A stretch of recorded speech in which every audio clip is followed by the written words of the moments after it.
Shalom, dear brothers and sisters. It's good to be able to greet everyone in today's online services. I would like to remind everyone to still be connected with one another in our CG because our CG is still ongoing online. For more information, you can go to our Instagram at GMS Singapore. And I would like to remind everyone that next week we will have a Holy Communion. Please prepare our hearts for the Holy Communion. Now we would like to give the offering. Please scan the QR code on my left, and I would like to lead everyone in the offering today.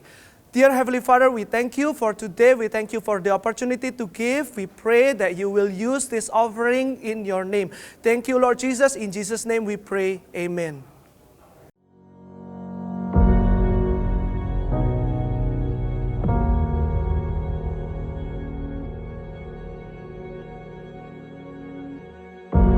Orang yang suka memuji akan kuat roh doanya. Orang yang berdoa pasti berakhir memuji. Karena Allah bertata di atas pujian. Siapa memuji, Allah mengatasi hidupnya.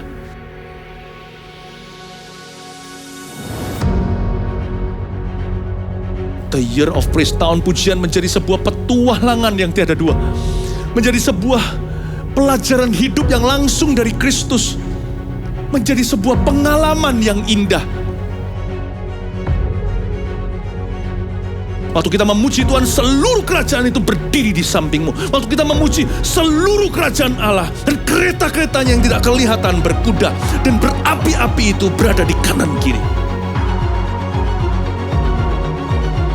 Semakin fisik kita lemah, roh kita semakin memuji Tuhan. Semakin jasmani kita terbatas, semakin rohani kita tidak boleh dibatasi.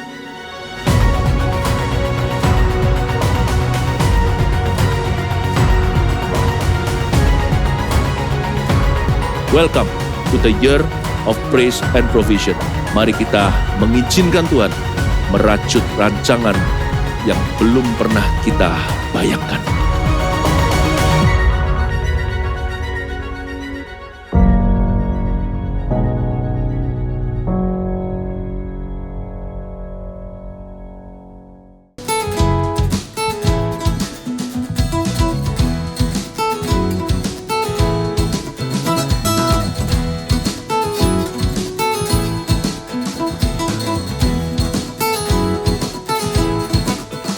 The people clap their hands to praise your name. Let the people shout the glory of your name. And I will sing of your great love, and I will dance with joy. With the angels I will sing.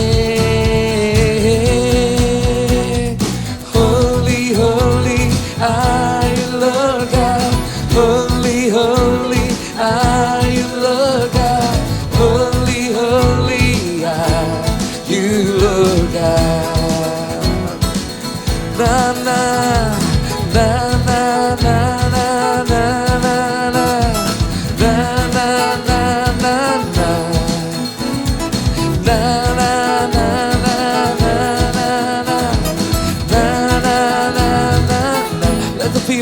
Let the people clap their hands to praise your name. Let the people shout the glory of your name. And I will sing of your great love, and I will dance with joy. With the angels I will sing. Holy, holy, are you Lord God? Holy, holy, are you Lord God? Holy, holy, are you Lord God? Holy, holy, holy, are you Lord God? Holy, holy, are you Lord God? Holy, holy, are you Lord God?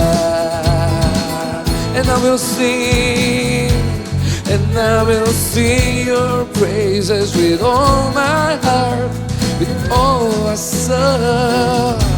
'Cause in your presence, God, I find my joy, find my peace. In your presence, I will stay forevermore. Come on.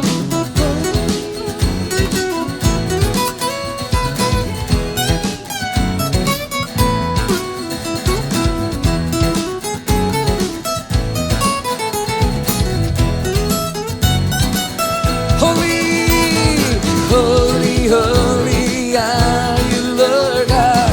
Holy, holy are you, Lord God. Holy, holy, holy are you, Lord God. Holy, holy, holy are you, Lord God. Holy, holy are you, Lord God. Holy, holy are you, Lord God. Na na na na na na na na na na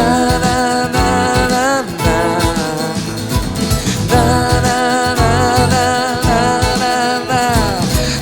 Sekali lagi, na na. Na na na na na na na. Na na na na na. Na na na na na na. Na na na na. Hallelujah. Come on.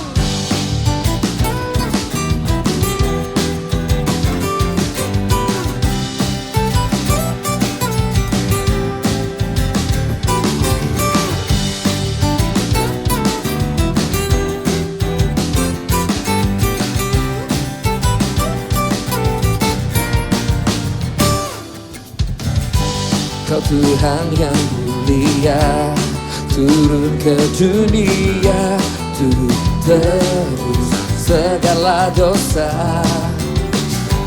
Kau beri keselamatan, beri kesempatan, kasih-Mu mengubahkan. Jika ku akui semua dosaku, maka Kau adalah setia dan adil. Kau kan mengampuni dan sucikan dari segala yang jahat. Tak mau ku hidup bagi dunia ini lagi. Tak ingin kompromi, tak ingin lakukan hal yang dapat dukakan hati-Mu. Tak mau ku hidup di luar tutur kata firman-Mu yang telah bebaskanku. Yesus, kebenaran-Mu adalah pilihanku.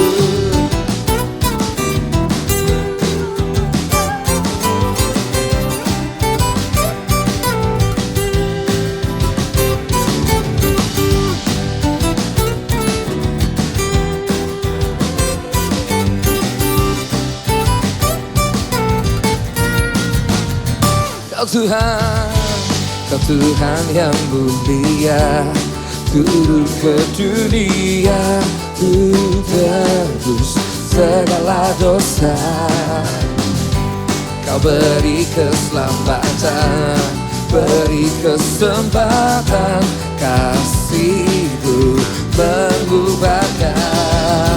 Jika ku akui semua dosaku, maka Kau adalah setia dan adil. Kau kan mengampuni dan sucikan dari segala yang jahat. Tak mau ku hidup bagi dunia ini lagi. Tak ingin kompromi, tak ingin lakukan hal yang dapat dukakan hatimu. Tak mau ku hidup di luar tutur kata firman-Mu yang telah bebaskanku. Yesus, kebenaran-Mu adalah pilihan.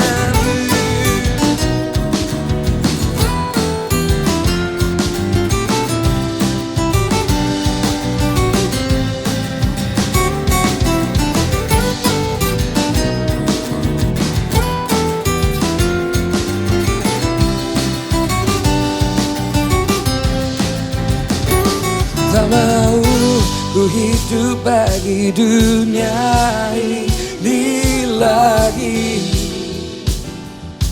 Tak ingin kompromi, tak ingin lakukan hal yang dapat dukakan hatimu. Tak mau ku hidup di luar tutur kata firman-Mu yang telah bebaskanku. Yesus, kebenaran-Mu adalah pilihanku. Pararapapara, pararapapara, pararapapara, pararapapara.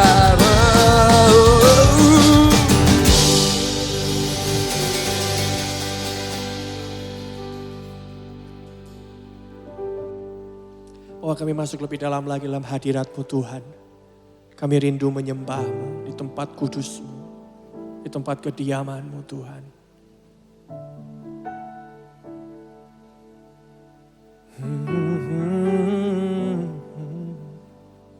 Bawa kami dekat Tuhan.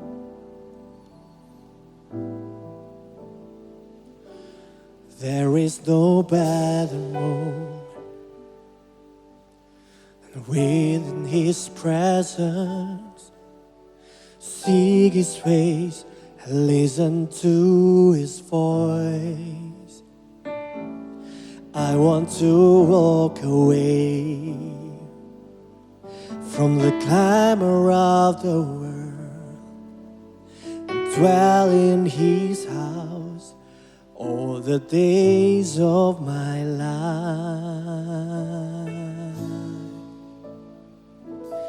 I want to see Jesus face to face. I want to run deep into the secret place. Here in His presence, I want to see Jesus face to face.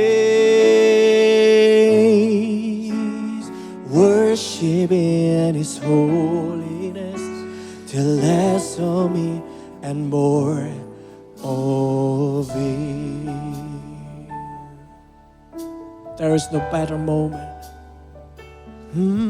There is no better moment than within His presence. Seek His face and listen to His voice. I want to walk away from the clamor of the world, dwell in His house all the days of my life. Dwell in His house, dwell in His house all the days of my life.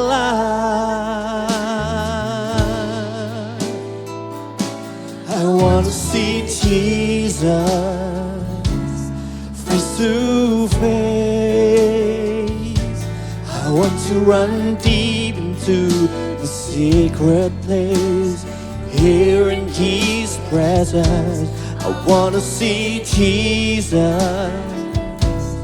face to face, worship Him, worship in His holiness. Less on me and more. Oh, I want to see, Lord. Oh, I want to see Jesus face to face. I want to run deep into your secret place, here in His presence. I want to see you. I want to see you, Lord. Oh, worship in His holiness. Less of me and more of Him. Mari kita katakan dengan sungguh-sungguh. I want to see you, Lord. Oh, I want to see Jesus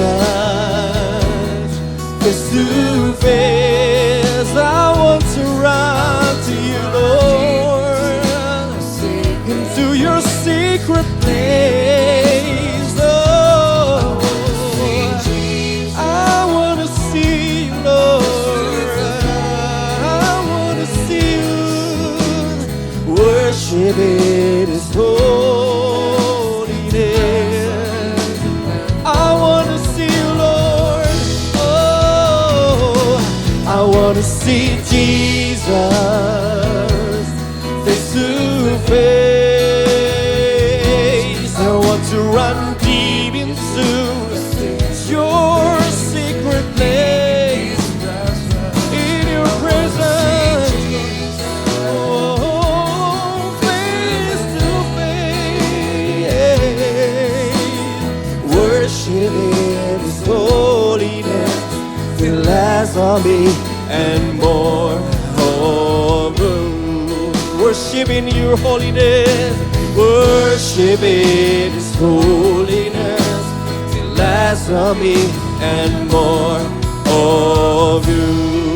Worship you, Lord. Worship in, oh, and more of you. Mari datang sembah Dia.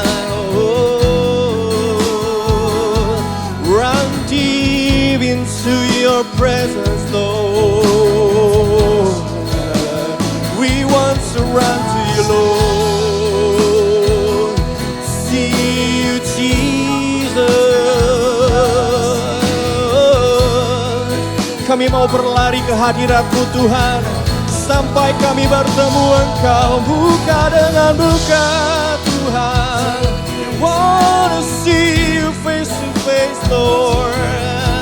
We worship you, we adore you, we magnify your name in your holiness, in your holiness. We run to you, Lord. Kami mau berlari ke hadirat-Mu, mencari wajah-Mu.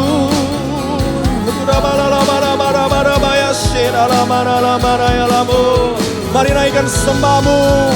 Ini kerinduan hati kami, Tuhan. Kami mau datang menyembah-Mu, Tuhan. Allah yang selalu menyambut kami di kediaman-Mu. Kami datang. Kita lalabadabaya, sinalalabadabadaya labadalamo. Kita lalabadabadaya labaya, sinalabadaya lamo. Labaya labaya, sinalalabadabaya se. Kita lalabadabadaya, sinalabadaya lamo. We worship you, Lord. Orabadabadabadabadabaya, sikaralaba. Allah yang tak pernah menolak kami, Engkau Tuhan yang mengasihi kami di kediaman-Mu. Ada damai sejahtera kami Tuhan, kekuatan yang baru, pengharapan yang baru Tuhan. Kirala bara bara bara bara bayase, kirala bara bara bara la bayara bara yasa nara mana la mana ya lamor, kirana mana mana yaso. We worship you, Lord. We adore you, Jesus. We love to be in your presence, Lord. Kami nikmati hari Rabu Tuhan. We want to magnify your holy name, Lord, and glorify you. For you deserve the glory, God. Kau layak dipuji, disembah. Oh God, magnify your name. Your love. Your love is beautiful. Your love is wonderful. Your love is wonderful. We want to live for you. Yes, Lord. With your name, Oh, your grace is beautiful.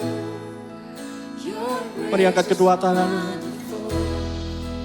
Magnify your name. Glorify. glorify your name. No other name but the name of Jesus.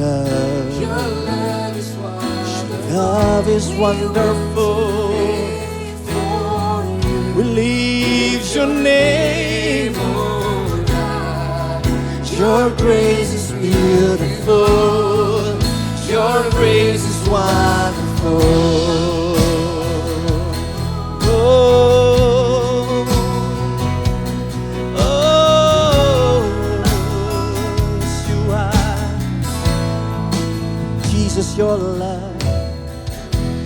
Jesus, your love is higher than the sky, deeper than the sea, wider than the ocean, wider than the ocean. keeps the glamour Of the world, Jesus, we fix our eyes. Jesus, we fix our eyes on you.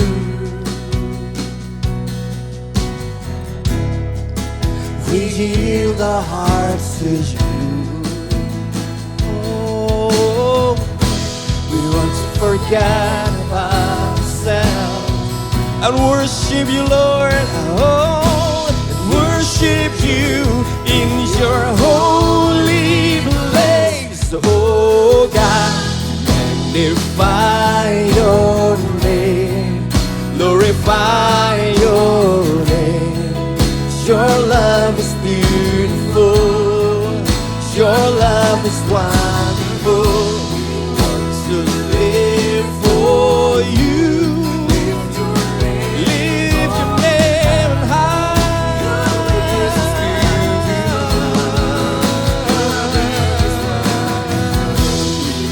Magnify your name. We glorify your name. It's beautiful, oh God, wonderful, oh God. We live for you.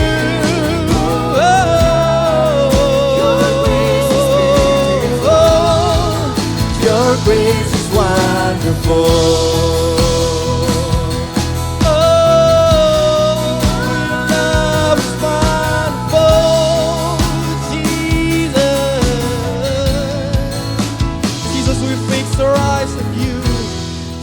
We fix our eyes on you.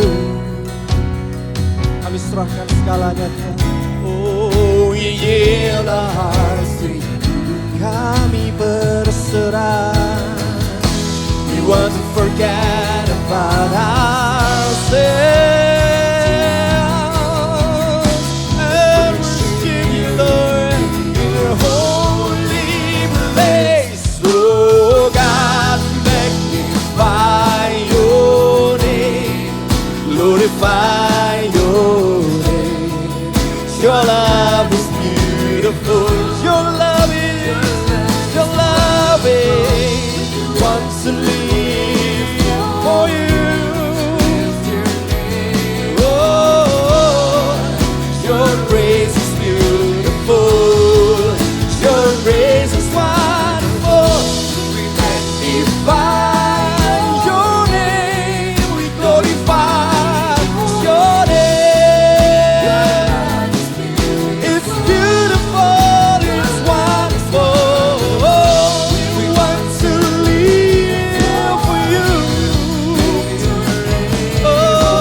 Kami benar-benar dilimpahi oleh kasih Allah yang besar di dalam hadirat-Mu pada kali ini. Karena kami baru melewati atau merayakan Jumat Agung, di mana kasih Allah yang besar dicurahkan bagi dunia ini. Dan secara spesifik bagi setiap kami, pribadi lepas pribadi. Terima kasih ya Tuhan, Kau betul mengasihi kami. Dan hari ini kami datang dengan kasih kami yang terbatas, tetapi lihatlah kedalaman hati kami. Bahwa kami juga ingin berkata, Tuhan, kami ingin mengasihi-Mu dengan segala keberadaan kami. Dengan seluruh hidup kami, dengan seluruh hati kami, dengan seluruh kekuatan kami, dengan seluruh aspek hidup kami. Kami ingin mengasihi-Mu. Dan demikian pula ketika hari ini kami ada di dalam ibadah, kami tahu ini menjadi hari yang besar karena Engkau Allah yang bukan hanya mati bagi kami, tetapi Allah yang juga bangkit bagi setiap kami. Dan kami ingin benar-benar belajar mengenal kuasa kebangkitan yang Tuhan sudah nyatakan di dalam kehidupan-Mu bagi semua kami. Terima kasih ya Tuhan, kami membuka hati kami untuk menerima kasih-Mu. Tapi bersamaan dengan itu pula, kami membuka hati kami untuk menerima kuasa dari kebangkitan-Mu yang kami juga rayakan hari ini. Kasih dan kuasa-Mu melimpah bagi setiap kami yang bergabung di dalam ibadah kali ini dimanapun kami berada. Kasih-Mu dan kuasa-Mu menjamah kami, memegang tangan kami, memberkati seluruh hati kami, dan beracara bagi kehidupan kami. Kehidupan kami pribadi, pekerjaan kami, masa muda kami, keluarga dan pernikahan kami, pelayanan, bahkan semua yang hari ini Tuhan percayakan dalam hidup kami. Kami pun tahu itu karena kasih dan ada kuasa Allah yang bekerja. Terima kasih ya Tuhan, berbicara bagi setiap kami. Kami siap diberkati dan kami siap diubahkan oleh karena firman-Mu penuh dengan kuasa. Di dalam nama Yesus kami berdoa dan kami mengucap syukur. Haleluya. Sama-sama katakan amin. Amin. Haleluya. Bapak Ibu Saudara sekalian. Wow. Saya tahu bahwa ibadah hari ini adalah ibadah yang meluap dengan sukacita, meluap dengan kemenangan. Ibadah kita hari ini juga ibadah yang juga akan membangkitkan seperti yang kita rayakan apa yang terjadi 2000 tahun yang lalu ketika Yesus hari ini, hari ketiga dia bangkit dari kuburnya, dia bangkit dari kematiannya. Maka hari ini kita juga percaya ada sebuah kebangkitan besar di tengah-tengah kita semuanya. Katakan amin, amin, amin. Kita memperingati kebangkitan Kristus. Oke? Selamat Hari Paskah, selamat bersukacita. Karena Allah bukan hanya mengasihi dan mati di atas kayu salib, tapi menebus kita, tapi juga bangkit dengan segala kuasa dan keilahiannya. Bapak Ibu Saudara sekalian, judul khotbah saya kali ini, jika Anda ingin mencatat, adalah kubur kosong. Oke, judul khotbahnya adalah kubur kosong. Seperti peristiwa yang ditulis di dalam Injil, ketika murid-murid pergi untuk melihat atau mendengar bahwa kuburnya kosong, dan betul ketika mereka ke sana ternyata sudah tidak ada lagi karena Kristus sudah dibangkitkan. Dan saya ingin kita belajar dan mendapat remanya dalam ibadah dan kesempatan kali ini. Firman Tuhan penuh dengan kuasa. Oke? Yang pertama, mari kita buka bersama-sama di dalam Matius pasal yang ke-8 ayat yang ke-5 sampai dengan ayat yang ke-8. Matius pasal yang ke-28 ayat yang ke-5 sampai dengan ayat yang ke-8. Oke. Firman Tuhan berkata, akan tetapi malaikat itu berkata kepada perempuan-perempuan itu, jangan kamu takut. Sebab aku tahu kamu mencari Yesus yang disalibkan itu, yang telah dikuburkan. 6. Ia tidak ada di sini, sebab ia telah bangkit, sama seperti yang telah dikatakannya. Mari, lihatlah tempat ia berbaring, dan segeralah pergi dan katakanlah kepada murid-muridnya, bahwa ia telah bangkit dari antara orang mati. Ia mendahului kamu ke Galilea, di sana kamu akan melihat dia. Sesungguhnya aku telah mengatakannya kepadamu. Ayat yang ke-8, mereka segera pergi dari kubur itu dengan takut dan dengan sukacita yang besar dan berlari cepat-cepat untuk memberitahukannya kepada murid-murid Yesus. Apa yang mereka alami dari orang-orang ini yang datang untuk berkunjung, untuk melihat dan merempah-rempahi Yesus, di dalam Alkitab katakan, lalu mereka akhirnya keluar dan pergi dari kubur itu. Mereka segera pergi dari kubur itu, ayat 8 dikatakan dengan takut dan sukacita yang besar. Ada sebuah kegirangan, tetapi juga dikatakan takut. Kata takut di sini bukanlah ngeri, tetapi sebuah peristiwa yang sebelumnya mereka hanya mendengar bahwa akan dibangkitkan pada hari yang ketiga, tetapi akhirnya mereka sendiri melihat dan menyaksikan apa yang terjadi, dan itu betul-betul di luar apa yang manusia bisa pikirkan. Bapak, Ibu, Saudara sekalian, ketika kita berbicara tentang kebangkitan Kristus, kubur yang kosong, waktu mereka lihat sudah tidak ada lagi jasadnya Kristus di situ karena Kristus telah dibangkitkan, maka ingatlah baik-baik bahwa Tuhan sedang berbicara kepada kita bahwa yang pertama, Dia adalah Allah yang mengatasi kemustahilan. Kenapa? Karena coba renungkan baik-baik bahwa apa yang terjadi di dalam kehidupan Kristus, hari ini kita merayakan kebangkitannya.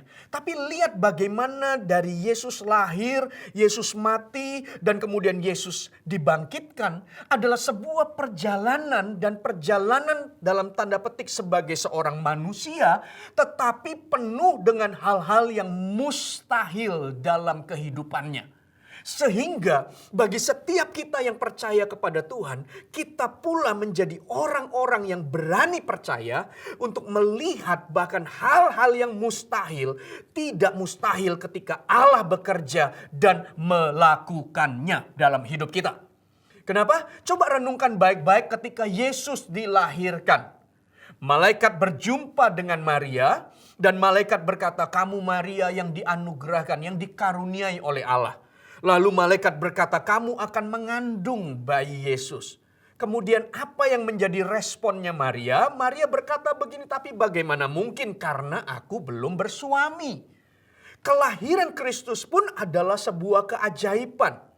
Karena ketika Maria berkata, "Kayaknya nggak mungkin karena aku belum bersuami." Tapi malaikat berkata kepada Maria, "Roh Kudus akan turun ke atasmu dan kuasa Allah yang Maha Tinggi akan menaungi engkau, dan anak yang akan kamu lahirkan itu akan disebut kudus dan anak Allah."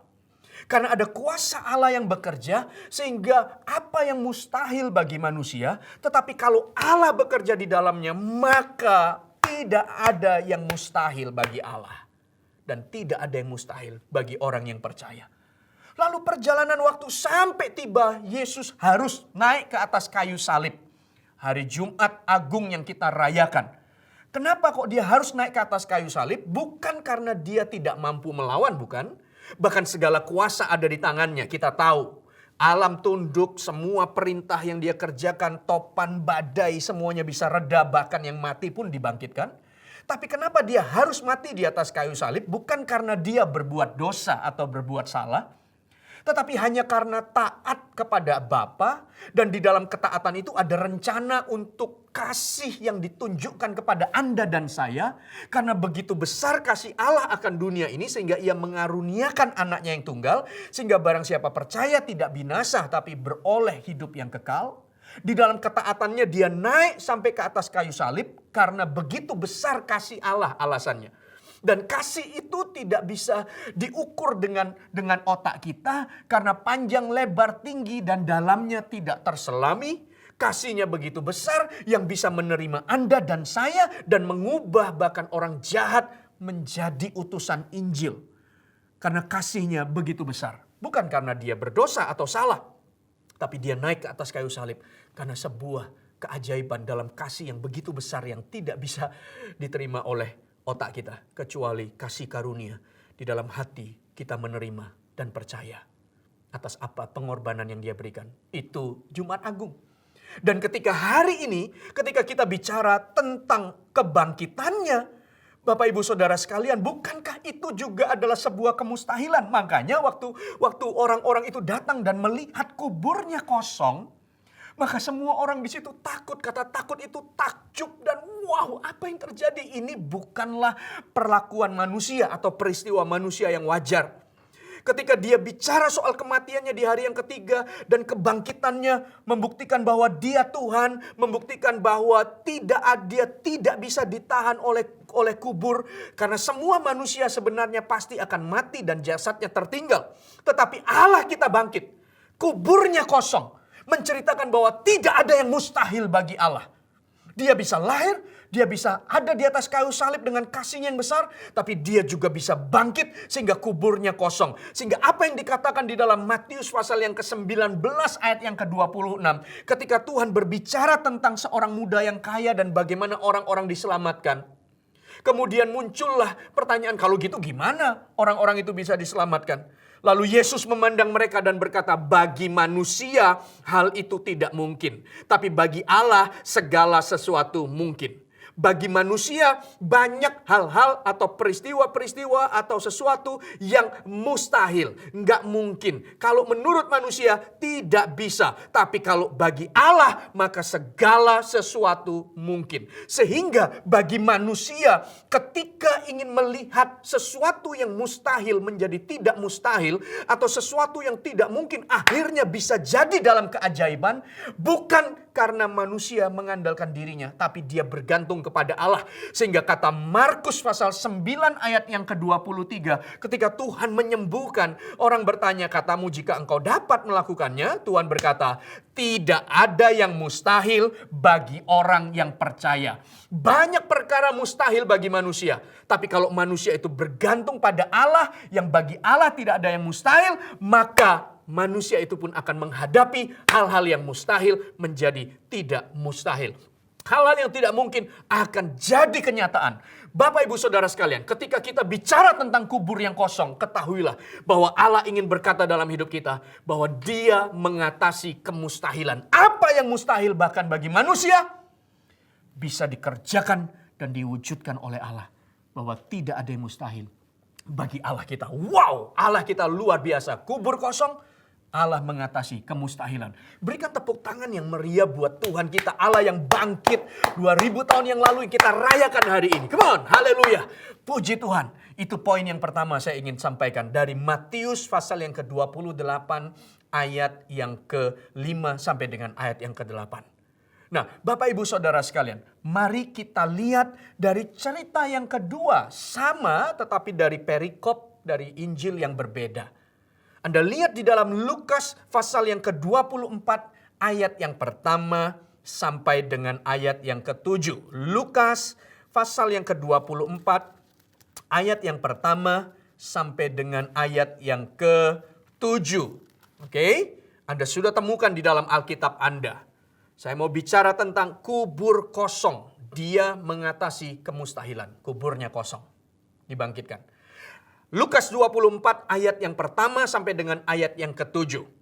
Kubur kosong bercerita tentang Dia adalah Allah yang hidup.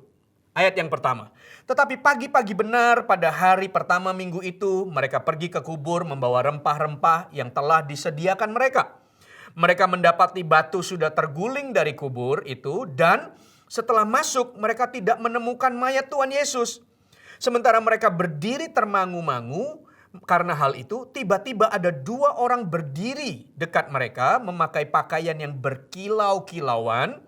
Mereka sangat ketakutan dan menundukkan kepala. Tetapi kedua orang itu berkata kepada mereka, "Mengapa kamu mencari Dia yang hidup di antara orang mati?" Sekali lagi kita baca ayat yang kata-kata ini. 1, 2, 3. Mengapa kamu mencari Dia yang hidup di antara orang mati? Kuburnya kosong. Sudah tidak ada Yesus di situ. Karena Dia mati tetapi Dia dibangkitkan. Dan itu membuktikan bahwa Dia hidup. Ia tidak ada di sini. Ia telah bangkit. Ayat yang ke-6 katakan. Ingatlah apa yang dikatakannya kepada kamu ketika ia masih di Galilea, yaitu bahwa Anak Manusia harus diserahkan ke tangan orang-orang berdosa dan disalibkan dan akan bangkit pada hari yang ketiga. Kenapa kamu mencari Dia yang hidup di antara orang mati? Kubur kosong bercerita tentang bahwa Dia adalah Allah yang hidup. Dia bukan terbaring mati oleh karena kasih-Nya pada kita saja, tetapi pada hari yang ketiga Dia bangkit. Dia hidup. Dia Allah yang hidup. Dengarkan baik-baik, ketika Allah ingin berkata bahwa Dia adalah Allah yang hidup, maka Dia adalah Allah yang mendengar. Oke, Dia hidup, Dia mendengar. Dia adalah Allah yang melihat.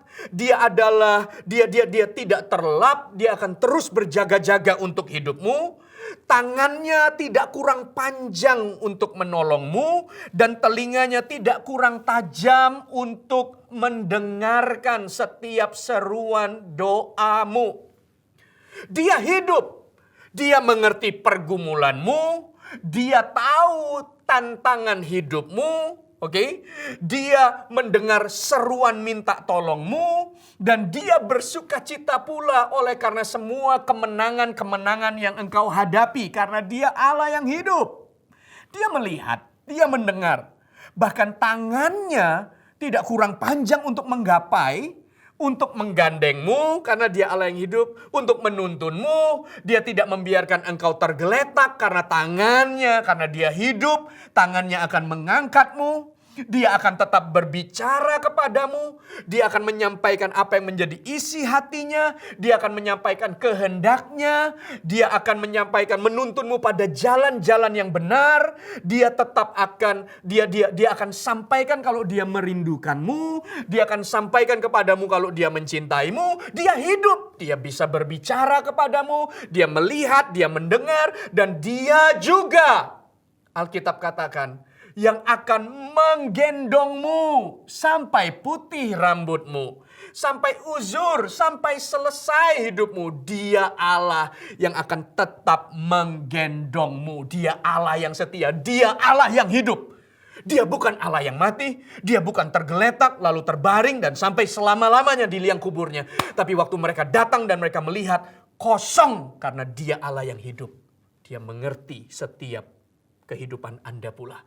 Ketika dilihatnya kubur itu kosong, juga bercerita tentang ketika Tuhan itu menyatakan dirinya sebagai Allah yang hidup, maka Tuhan hendak bercerita kepada kita bahwa tidak ada satu kuasa pun, bahkan kematian sekalipun, yang bisa menahannya.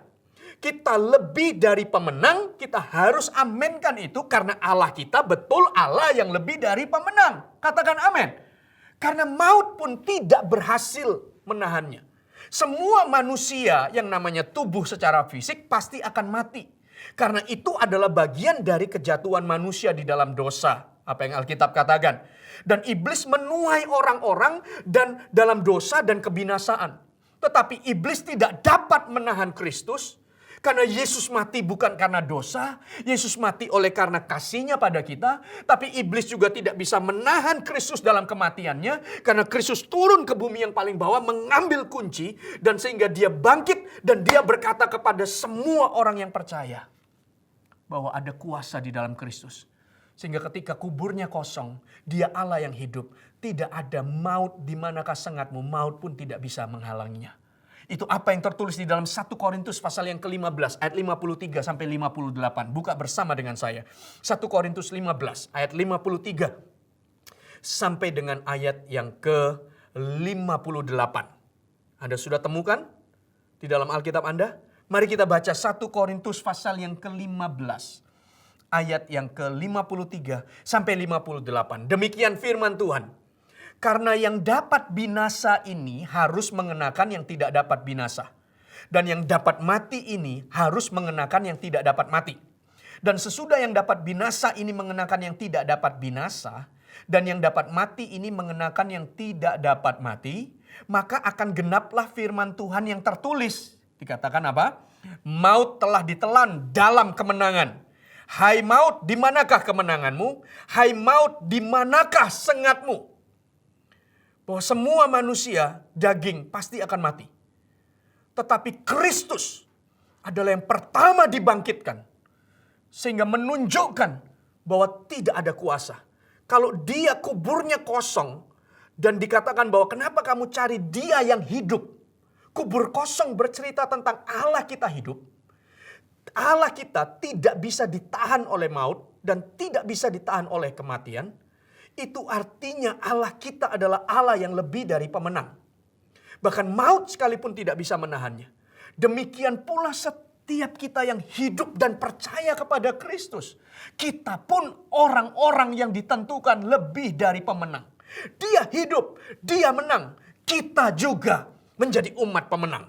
Ayat yang ke-7. Tapi syukur kepada Allah yang telah memberikan kepada kita kemenangan. Sekali lagi ayat yang ke-7.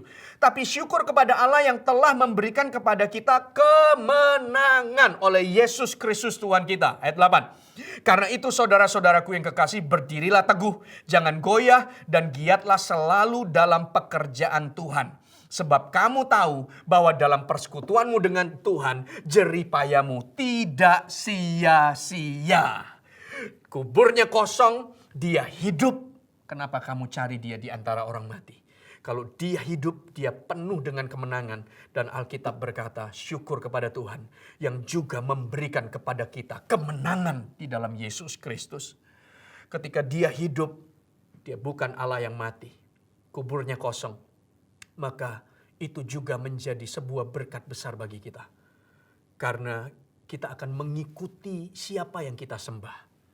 Kalau yang kita sembah adalah Allah yang bangkit, maka semua kita juga, sekalipun semua daging harus mati, maka kita juga ketahui dan percaya bahwa kita pun akan dibangkitkan.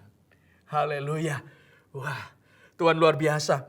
Kebangkitan bagi semua kita yang percaya itu ada di dalam 1 Korintus pasal 15 ayat yang ke-17, ayat yang sebelumnya. Ayat yang ke-17 sampai dengan ayat 22.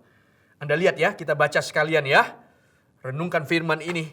1 Korintus pasal 15 ayat 17 sampai 22. Apa yang firman Tuhan katakan? Dan jika Kristus tidak dibangkitkan, maka sia-sialah kepercayaan kamu. Dan kamu masih hidup dalam dosamu. Demikianlah binasa juga orang-orang yang mati dalam Kristus. Jikalau kita hanya dalam hidup ini saja menaruh pengharapan pada Kristus, maka kita adalah orang-orang yang paling malang dari segala manusia. Tapi yang benar ialah, ayat 20. Mari kita baca, 1, 2, 3. Bahwa Kristus telah dibangkitkan dari antara orang mati sebagai yang sulung dari orang-orang yang telah meninggal. Sebab sama seperti maut datang karena satu orang manusia, demikian juga kebangkitan orang mati datang karena satu orang manusia. 22. Karena seperti semua orang mati dalam persekutuan dengan Adam, demikian pula semua orang akan dihidupkan kembali dalam persekutuan dengan Kristus. Haleluya. Kenapa kuburnya kosong? Karena Allah kita Allah yang hidup. Sehingga semua kita menjadi orang-orang yang lebih dari pemenang.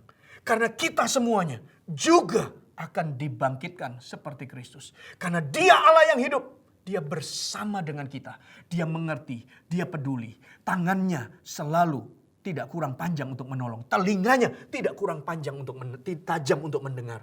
Dan kasih dan perhatiannya tidak pernah luput dari kehidupan kita. Oh, haleluya. Come on, berikan tepuk tangan yang meriah buat Tuhan kita. Haleluya. Semua kita bangga bukan?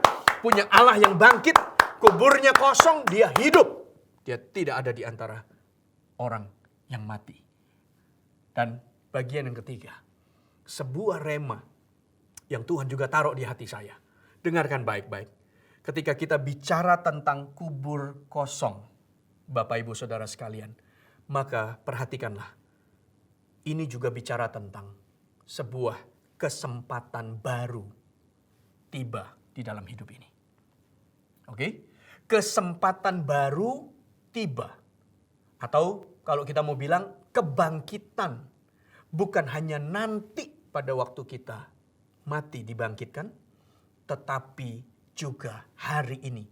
Ada sebuah kesempatan baru. Ada sebuah kebangkitan bagi Anda semuanya. Kenapa? Karena renungkan baik-baik di dalam Yohanes pasal yang ke-20. Ayat yang pertama sampai dengan ayat yang ke-10. Ini kisah kebangkitan, tapi dari Injil Yohanes. Tadi yang pertama dari Matius, yang kedua lalu kita baca tadi dari Lukas, dan yang ketiga saya kepengen kita lihat dari kitab Yohanes. Kubur kosong. Yohanes pasal 20 ayat yang pertama sampai dengan ayat yang ke-10. Anda sudah temukan di dalam Alkitab Anda? Oke. Mari kita baca dengan suara yang keras, jemaat yang antusias. Mari kita baca sama-sama. 1, 2, 3. Pada hari pertama minggu itu, pagi-pagi benar ketika hari masih gelap, pergilah Maria Magdalena ke kubur itu dan ia melihat bahwa batu telah diambil dari kubur. Ayat yang kedua, ia berlari-lari mendapatkan Simon Petrus dan murid yang lain yang dikasihi Yesus. Dan berkata kepada mereka, Tuhan telah diambil dari kuburnya. Dan kami tidak tahu mana ia diletakkan, di mana ia diletakkan. Ayat yang ketiga, maka berangkatlah Petrus dan murid yang lain itu ke kubur. Keduanya berlari sama-sama, tetapi murid-murid yang lain itu berlari lebih cepat daripada Petrus sehingga lebih dahulu sampai di kubur.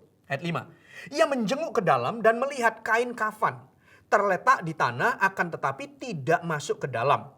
Maka datanglah Simon Petrus juga menyusul dia dan masuk ke dalam kubur itu. Ia melihat kain kafan terletak di tanah, sedang kain pelu yang tadinya ada di kepala Yesus tidak terletak dekat kain kafan itu, tetapi agak di samping di tempat yang lain dan sudah tergulung. 8. Maka masuklah juga murid-murid yang lain yang lebih dahulu sampai ke kubur itu dan ia melihat dan percaya. Sebab selama itu mereka belum mengerti isi kitab suci yang mengatakan bahwa ia harus bangkit dari antara orang mati. Lalu pulanglah kedua murid itu ke rumah. Sama, mereka takut, mereka tidak, akhirnya baru mereka mengerti. Karena betul-betul kebangkitan Yesus pada zaman itu sesuatu yang mustahil. Oke, poin yang pertama tadi. Kubur kosong itu bicara tentang kemustahilan. Karena gimana manusia bisa bangkit dan mereka lihat dengan mata kepala mereka. Tuhan itu hidup. Tetapi di dalam kitab Yohanes, kok saya bisa kasih tahu kubur kosong itu adalah kesempatan yang baru tiba atau sebuah kebangkitan baru tiba. Karena perhatikan di dalam Yohanes ini yang menarik adalah dalam kisah kebangkitan ini nama Petrus itu diulang-ulang di dalam kitab Yohanes. Yohanes pasal yang ke-20 ini. Murid-murid ada banyak, betul? Semua murid-murid berlari untuk pergi ke kubur, untuk melihat kenyataan bahwa kubur itu kosong. Tapi ada satu nama yang memang itu kayak seolah-olah di-highlight oleh Yohanes, oleh kitab Yohanes. Bahwa namanya disebut lagi, yaitu Petrus, yaitu Petrus, yaitu Petrus. Saya penasaran loh dengan cerita ini. Kenapa kubur kosong yang kali ini di dalam Yohanes itu diceritakan tentang Petrus. Dan waktu kenyataannya tidak ada jasad Yesus lagi di situ, Maria Magdalena lari dan menyebut Petrus, ketemu dengan Petrus. Lalu waktu disampaikan itu, lalu Petrus berlari. Waktu sampai ke sana, lalu Petrus masuk. Kok di-highlight nama Petrus ini? Waktu saya merenungkan ini, saya berpikir begini, Bapak Ibu Saudara sekalian. Anda bisa bayangkan bahwa dari semua murid-murid yang mengikut Yesus, orang-orang itu semuanya pada waktu Yesus disalibkan mungkin kocar-kacir, lalu mereka mungkin saling menguatkan satu dengan yang lain karena Yesus sudah disalib, Yesus sudah disalib, Yesus sudah disalib. Tapi dari semua murid-murid itu bisa bayangkan nggak seberapa besar gejolak yang ada di hatinya Petrus. Kenapa? Karena ingat bahwa Petrus menyangkal Yesus. Dan itu menjadi sebuah kesedihan yang besar. Mungkin ya, saya bayangkan waktu mereka semua sedang berkumpul, mungkin Petrus sedang menyendiri karena dia ingat apa yang dia lakukan. Karena betul-betul itu membuat dia ada di dalam sebuah penyesalan. Merasa dirinya salah, merasa aduh aku kok begitu gitu. Saya bisa bayangkan perasaan yang bergejolak selama 3 hari waktu Yesus disalibkan. Sampai pada hari Yesus dibangkitkan. Sehingga ketika Maria Magdalena menyampaikan itu, mungkin Petrus yang duluan bereaksi. Dan reaksinya mungkin lebih dari yang lain. Sehingga di-highlight lah di dalam kitab Yohanes. Petrus, Simon Petrus, Petrus. Dan waktu Petrus mendengar itu, dia lari ke sana. Yang lain gak masuk, Petrus masuk duluan ke situ untuk melihat. Lalu yang lain, lalu Petrus. Mungkin di hatinya saya tahu ada sebuah tanda petik seperti penyesalan dan rasa tuduhan. Mungkin teman-teman yang juga tahu ceritanya, kamu loh Petrus, kenapa kamu menyangkal dia kamu? Karena Alkitab menulis di dalam Markus pasal yang ke-14, Anda lihat dengan saya Markus pasal 14, ayat yang ke-71 sampai 72, ini kisah waktu Yesus berkata, Petrus kamu akan menyangkal aku. Oke? Ini ayat ini bagus karena biasanya akan ditanya berapa kali ayam berkokok. Lalu orang berkata 3 kali. Nah lihat ayat ini. Apa yang Alkitab katakan. Markus pasal 14 ayat 71. Demikian firman Tuhan. Oke. 1, 2, 3. Maka mulailah Petrus mengutuk dan bersumpah. Aku tidak kenal orang yang kamu sebut-sebut itu. Dan pada saat itu berkokoklah ayam untuk kedua kalinya. Lalu di situ dikatakan, maka teringatlah Petrus bahwa Yesus telah berkata kepadanya sebelum ayam berkokok 2 kali, engkau telah menyangkal aku 3 kali. Lalu menangislah ia terseduh-seduh. Wow. Ternyata kebangkitan ini menceritakan tentang nama Petrus yang ada dalam kisah kebangkitannya di Yohanes. Anda bisa tahu bahwa sebelumnya Petrus menyangkal, Tuhan berkata kamu akan menyangkal aku tiga kali. Sebelum ayam berkokok 2 kali. Padahal Anda tahu kan Petrus adalah orang yang sok jago kan. Tidak boleh, itu tidak boleh terjadi. Sekali-kali tidak ada yang boleh. Saya memberikan hidup saya memberikan nyawa. Ingat waktu di Taman Getsemani ketika Yesus berdoa. Lalu tentara-tentara datang ingin menangkap, pengkhianatan terjadi oleh Yudas. Lalu seorang muridnya mengambil pisau dan memotong. Wah itu semua seolah-olah kayak numpuk di hatinya Petrus. Kamu ini sok jago, kamu ini rasanya kayak pahlawan, rasanya kayak imanmu teguh apa. Begitu tantangan ini datang, Tuhan berkata kamu akan menyangkal aku. Dan Petrus dikatakan ayat 71, dia mengutuk dan bersumpah dan dia berkata, aku tidak kenal orang yang kamu sebut itu. Karena orang-orang di sana berkata, aku melihat orang ini sama Yesus. Aku melihat orang ini sama. Enggak, aku tidak kenal. Bahkan dia sampai mengutuk dan bersumpah. Dan pada waktu dia selesai menyangkal 3 kali, ayam berkokok kedua kalinya. Dan pada waktu itu, Petrus dengar bunyi ayam itu. Kemudian dia ingat apa yang Tuhan katakan. Lalu Alkitab berkata, menangislah ia terseduh-seduh. Dan ketika Yesus ceritanya bangkit, yang di-highlight di situ adalah Petrus. Murid yang lain ada. Tapi menarik ya, Petrus. Seolah-olah dari kebangkitan itu bercerita, Petrus, aku tahu bahwa di antara semua kamu sedang dalam sebuah penyesalan. Kamu sedang dalam kondisi yang tahu kalau kamu tuh berlaku salah. Dengan bersumpah menyangkal pengenalanmu akan Tuhan. Tapi justru kubur kosong itu tidak datang untuk menghakimi Petrus. Tapi justru memberikan kebangkitan dan kesempatan baru bagi Petrus. Sehingga waktu dia dengar kubur itu kosong, wah nama Petrus yang disebut di dalam Yohanes. Lalu dia berlari sekalipun yang lain lari duluan sampai. Tapi dikatakan nama Petrus yang disebut. Lalu begitu sampai di sana kembali nama Petrus yang disebut, bukan? Di dalam Yohanes pasal 2 tadi dikatakan maka datanglah Simon Petrus juga menyusul dia dan masuk ke dalam kubur itu. Dikatakan Simon Petrus lari, tapi yang lain lari lebih cepat sehingga yang lain bisa sampai duluan. Tapi nama Petrus yang disebut. Dan Bapak Ibu Saudara sekalian, ketika Anda membaca selanjutnya, maka Anda pula mendapati kisah di dalam Yohanes pasal 21 ayat yang ke-15 sampai dengan ayat yang ke-19. Coba lihat. Wah, cerita ini Anda tidak temukan di bagian yang lain. Tapi seolah-olah di dalam Yohanes ini kebangkitan Kristus, kubur kosong itu dilanjutkan dengan satu topik ini, satu nama ini, yaitu Petrus. Sehingga Anda lihat di dalam pasal yang ke-21 ayat yang ke-15. Ketika itu firman Tuhan berkata, sesudah sarapan, Yesus berkata kepada Simon Petrus, muridnya ada banyak. Bukan berarti Tuhan sedang pilih kasih, tapi saya rasa kayak kebangkitan Kristus itu di dalam Yohanes ini Petrus disinggung. Dan dikatakan ini, Simon anak Yohanes, apakah engkau mengasihi aku lebih daripada mereka ini?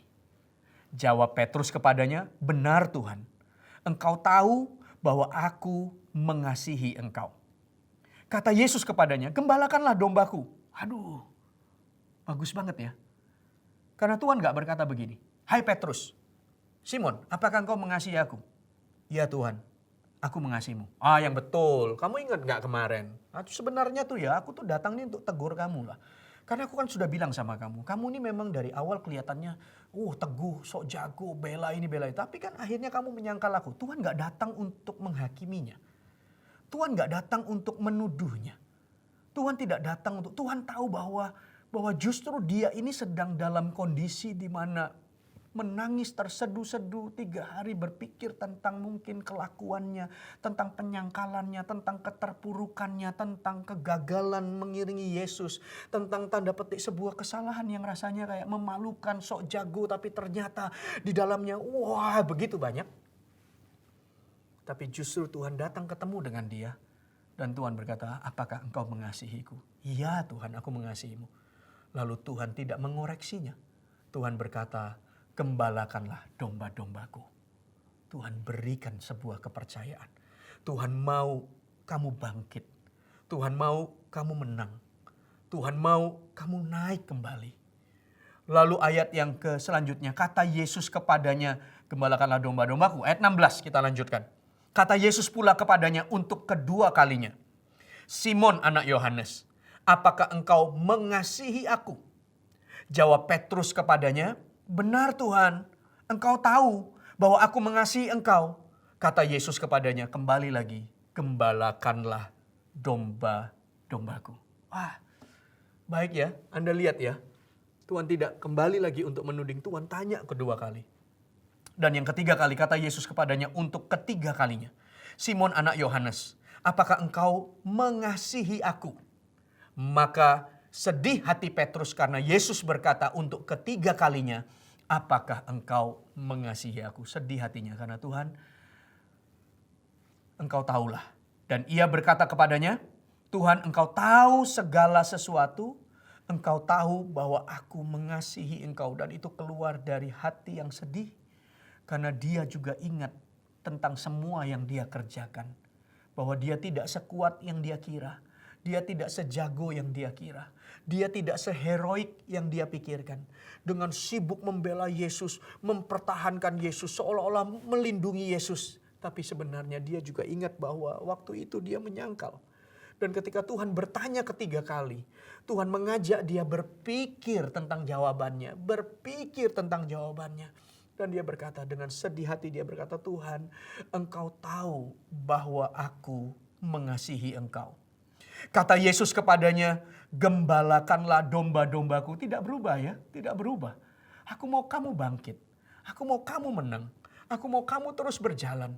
Aku mau lihat kamu dipakai. Aku mau lihat kamu menggembalakan. Aku mau lihat kamu bangkit. Aku mau lihat kamu mengurusi. Aku mau kamu lihat bahwa aku percaya padamu. Aku mau lihat di dalam kebangkitanku ini kamu juga bangkit.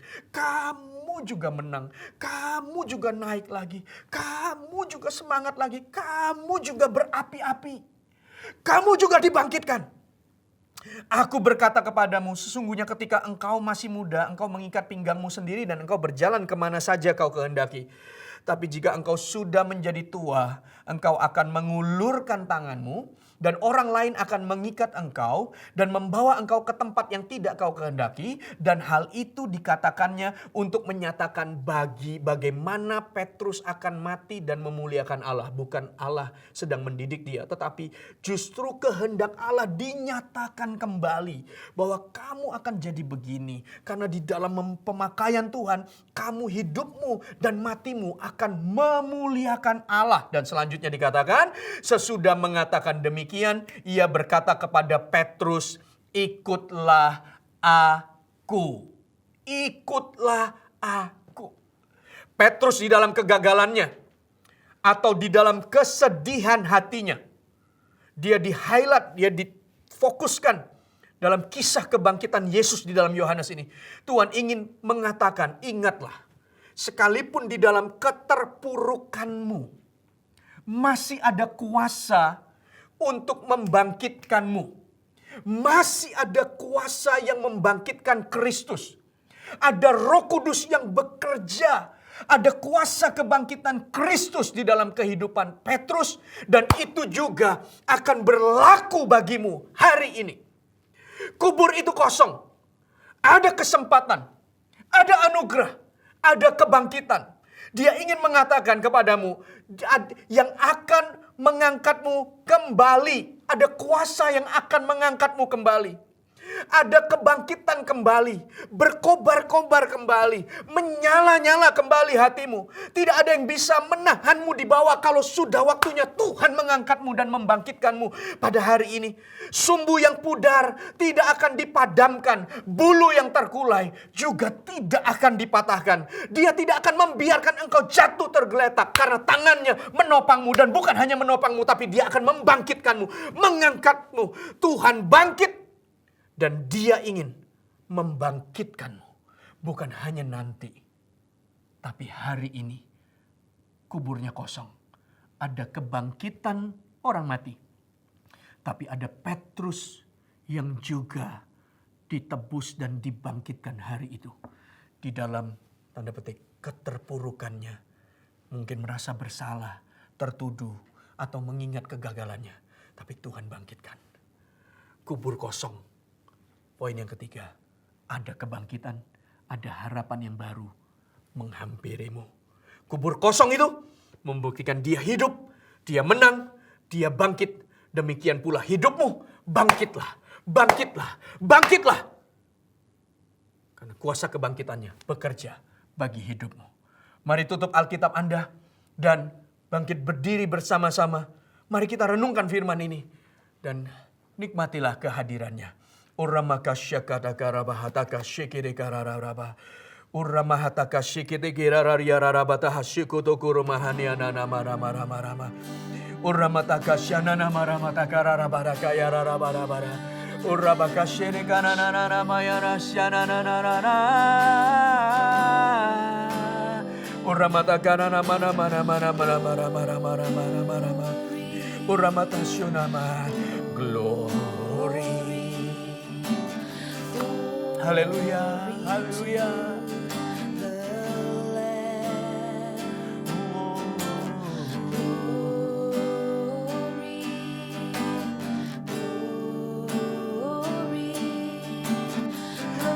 Glory to the Lamb, for He is glorious, for He is glorious and worthy to be praised. The Lamb upon the throne,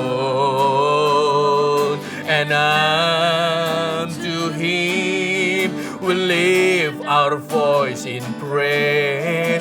The Lamb upon the throne. Mari sama-sama ulangi dari awal. Orang-orang yang bersuka cita, orang-orang yang penuh dengan kemenangan. Kubur itu kosong, kubur itu kosong. Kubur itu kosong. Haleluya. Glory to the Lamb. Oh, mulia, mulia, mulia. Urimata kasyana maranaya. Ritu the Lamb. Mari angkat tangan kita. Bapak Ibu Saudara sekalian, angkat tanganmu. He is glorious and worthy to be praised.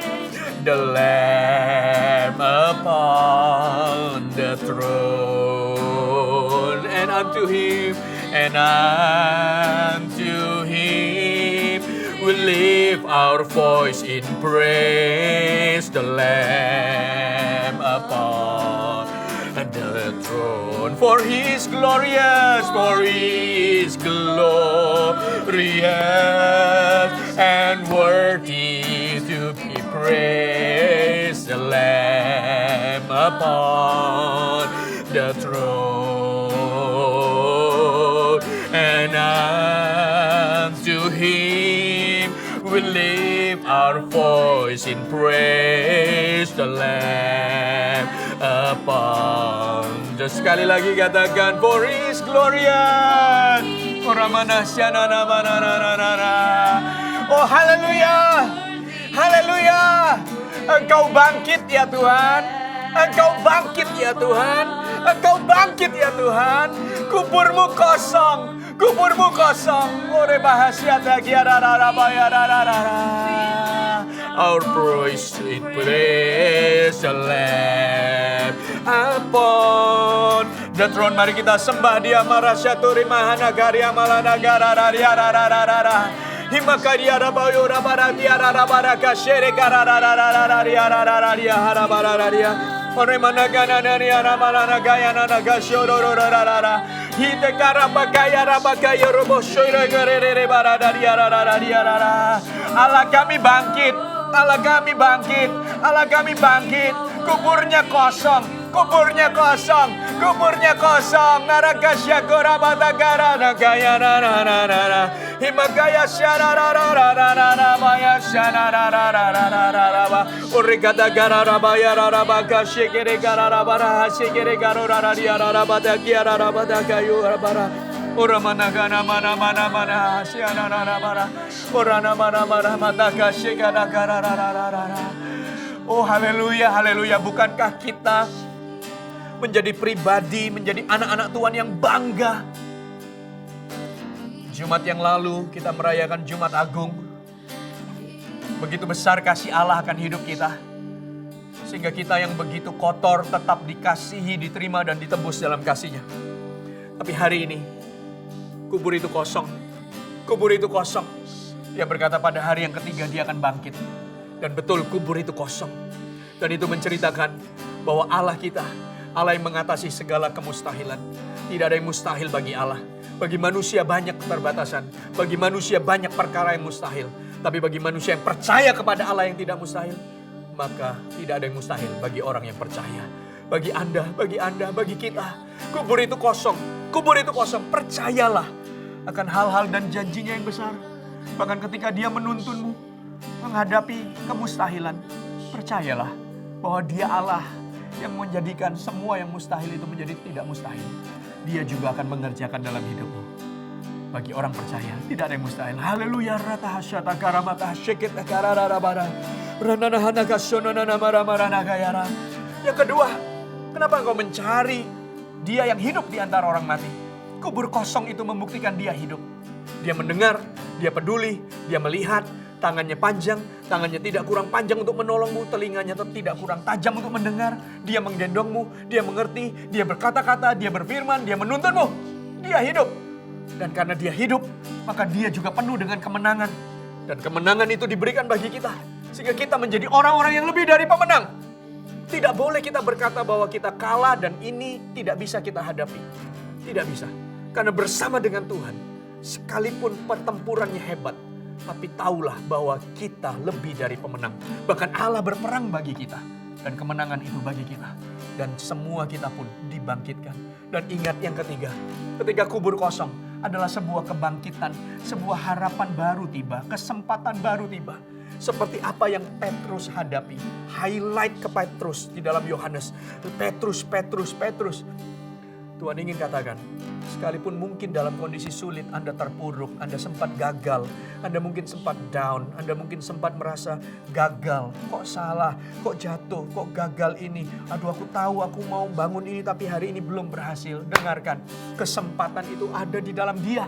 Dan kuasa kebangkitannya pun akan mengalir kepadamu. Sampai seperti Petrus, sekalipun dalam pergumulannya, Tuhan berkata, gembalakan dombaku, gembalakan dombaku. Aku menyatakan rencanaku, bahkan sampai nanti kamu mati, kematianmu pun akan memuliakanku. Lalu Tuhan berkata, Petrus ikutlah aku. Petrus dibangkitkan, Anda juga dibangkitkan. Anda juga dikobarkan kembali apimu, pengharapanmu. Jangan hidup dalam penghakiman dan penghukuman terhadap dirimu. Jangan terpuruk karena Dia ingin mengangkatmu. Dia tidak hanya menopangmu untuk tidak tergeletak, tangan kanannya memegangmu. Tapi Dia akan menuntunmu dengan penuh kemenangan. Bangkitlah, bangkitlah, bangkitlah, bangkitlah. Kuburnya kosong. Oleh karena hidupmu pun dibangkitkan oleh Allah. Di dalam nama Yesus.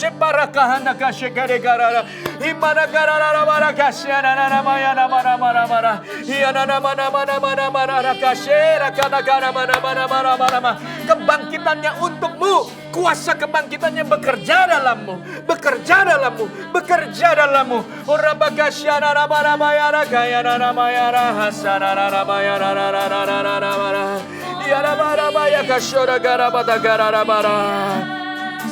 And worthy to be praised, the Lamb upon the throne, and unto Him we lift our voice in praise, the Lamb upon, for He is glorious. Haleluya, haleluya, haleluya. Oh.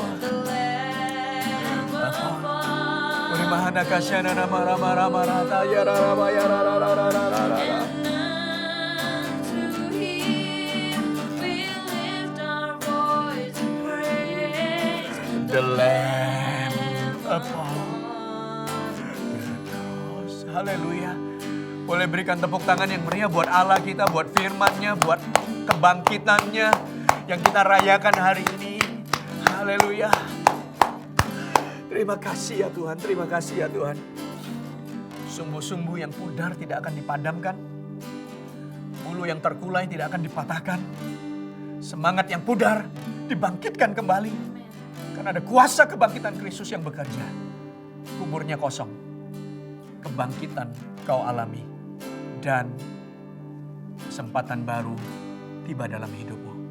Terima kasih ya Tuhan. Kami mengucap syukur. Makasih buat firman-Mu.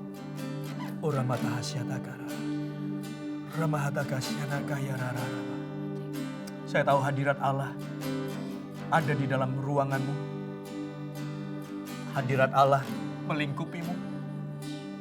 Bekerja dalam hidupmu dan hatimu saat ini. Di dalam nama Yesus. Hai Petrus, Tuhan mau memakaimu. Tuhan mau hidupmu memuliakan Dia sampai akhirnya. Bangkitlah, ikutlah Kristus. Berjalan bersama dengan Dia. Berjalan dengan Dia. Sekalipun mungkin engkau pernah menyangkal Dia. Tapi kebangkitannya menghampirimu hari ini. Tuhan memberkatimu. Mari angkat tangan kita, terima berkat yang daripada Tuhan. Bapak Ibu Saudara sekalian, damai sejahtera Allah melingkupi hatimu. Kasih karunia Yesus senantiasa menjagai langkahmu. Dan persekutuan dengan Roh Kudus tidak pernah meninggalkanmu. Dan engkau semuanya banggalah menjadi anak-anak Tuhan. Karena Allah kita bangkit, kuburnya kosong. Diberkatilah jalan keluar masukmu. Diberkatilah apa yang dikerjakan tanganmu dibuat Allah besar dan berhasil. Dan semua berkat ini bukan hanya bagi kita. Tapi akan mengalir sampai kepada anak cucu kita. Karena anak cucu orang benar tidak akan meminta-minta. Di dalam nama Yesus kami terima semua berkat-Mu. Haleluya. Sama-sama katakan amin. Tuhan berkati Anda semuanya. God bless you. Tuhan berkati.